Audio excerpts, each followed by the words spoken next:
Corona में पिछले 4 दिनों में हमारे पास शहर में 2 केस हैं और एक केस अभी कल ही डबवाली में रिपोर्ट हुआ है।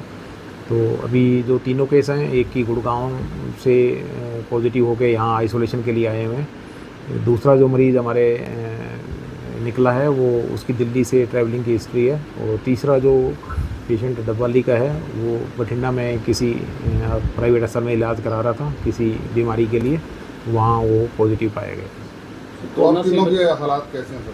तीनों बिल्कुल ठीक हैं, होम आइसोलेशन पे हैं। और एक पहले मरीज़ को तो अभी उसका साइकिल भी पूरा हो गया जो 7 दिन का आइसोलेशन है। तो बिल्कुल उनके साथ रहने वाले लोगों के भी टेस्ट किए गए हैं, वो सभी ठीक पाए गए हैं और नेगेटिव हैं और उनमें कोई लक्षण नहीं नज़र आए। दिल्ली और हरियाणा की बात की जाए तो लगातार कोरोना के केस बढ़ रहे हैं, ऐसे में आप लोगों को किस तरह के निर्देश देंगे ताकि वो सावधानियां बरतें? अभी जो कोरोना का जो अप्रोप्रिएट बिहेवियर है पिछले हर इस चरण में हम देखते आए हैं, जिससे लोगों से थोड़ा सा भीड़ भाड़ के इलाकों में जाने से बचें। और कहीं उनको लक्षण लगें, कहीं भी तेज़ बुखार के, ज़्यादा खांसी जुकाम की शिकायत हो तो वो अपना ज़रूर टेस्ट करवाएं और भीड़ भाड़ के इलाकों में जाने से बचें। यही सबसे ज़्यादा ज़रूरी एहतियात कदम। टेस्ट और उपचार के लिए सिविल हॉस्पिटल में किस तरह के प्रबंध किए गए?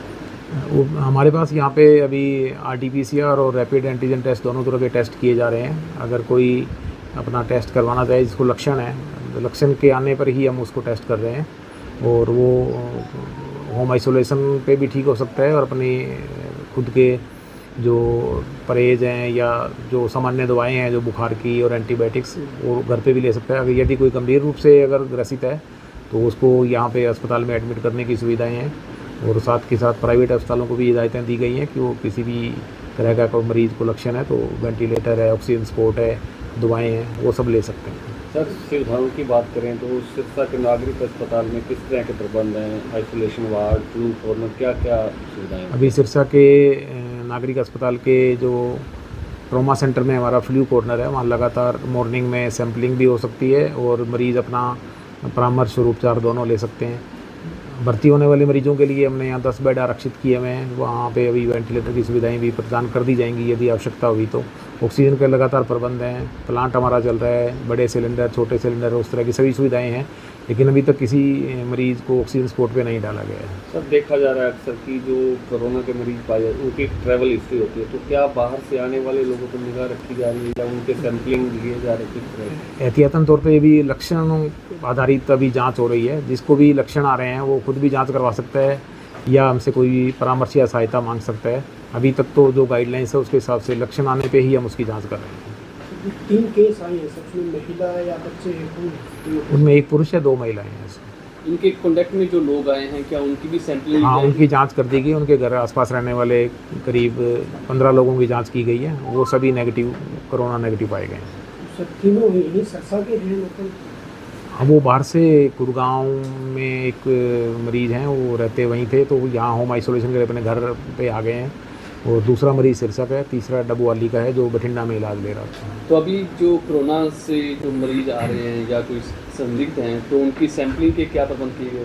सैम्पलिंग के लिए सर अभी हमारे यहाँ पे फ्लू कॉर्नर में ऑन कॉल सैम्पलिंग है। वहाँ पे जैसे भी मरीज़ कोई कहता है कि मुझे सैंपल लिए जाएं या हमें लगता है कि वो अति गंभीर श्रेणी में है वो, तो उनको जांच के लिए हम प्रेरित करते हैं और जांच की जाती है।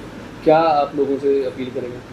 लोगों से यही अपील है कि यदि उन्हें कोई खांसी, बुखार, जुकाम और कोरोना संबंधित अगर लक्षण घर में परिवार में पाया जाता है तो उसकी तुरंत जांच करवाएं और उनको जो रहने के लिए उचित और आइसोलेटेड स्पेस दे दिया जाए ताकि वो और भीड़ भाड़ के इलाके में उनको ना भेजें और वो घर पे ही आराम करें और हफ्ते 10 दिन के अंदर वो ठीक हो जाते हैं। कोरोना बहुत ज़्यादा पहले देखा गया था, बच्चों में और बुजुर्गों में आया गया था, अब कैसे? अभी भी सस्पेक्टेड श्रेणी तो वही हैं जिनकी इम्यूनिटी लो है या बहुत ज़्यादा ओल्ड एज में हैं या बहुत छोटे बच्चे हैं जिनकी इम्यूनिटी कम है या कोई गंभीर बीमारी से पहले ही पीड़ित हैं, गुर्दे की बीमारी से हैं, डायबिटीज़ से, हाइपरटेंशन से, और जिनकी इम्यूनिटी कम है वो लोग ज़्यादा इसके प्रभाव में आने के उनके ज़्यादा आसार रहते हैं। तो सर, गाइडलाइन क्या जारी हुई है? किस तरह की गाइडलाइन? मास्क पहने या भीड़ भाड़ से दूर रहें? कैसे लोगों से? इसमें अभी लोगों को प्राथमिक तौर पे स्वयं ही अभी दूर रहने के लिए कहा गया है और सरकार की तरफ से पाबंदियां अभी कोई नहीं लगाई गई हैं जिसके कारण कि भीड़ भाड़ वाले इलाकों पे रोकथाम या मास्क पहनने की अनिवार्यता, ये सब चीज़ें अभी गाइडलाइंस सरकार की तरफ से जारी नहीं की गई। सर, पहले डोज लगी थी, बूस्टर डोज, उसके बाद भी केस आ रहे हैं सर। इसके अंदर के जो कोविड वायरस है वो लगातार अपना प्रारूप बदल लेता है, जिसके कारण वो नई उसकी म्यूटेशन होके उसका नया वेरिएंट आ जाता है। वो वेरिएंट बार बार जैसे कुछ असर डालता है और फिर इम्यूनिटी जिनकी बेटर है वो आराम से ठीक हो जाते हैं, और वेरिएंट के जो बदलने के कारण ही ये थोड़ा दोबारा फिर कुछ समय के लिए आ जाता है।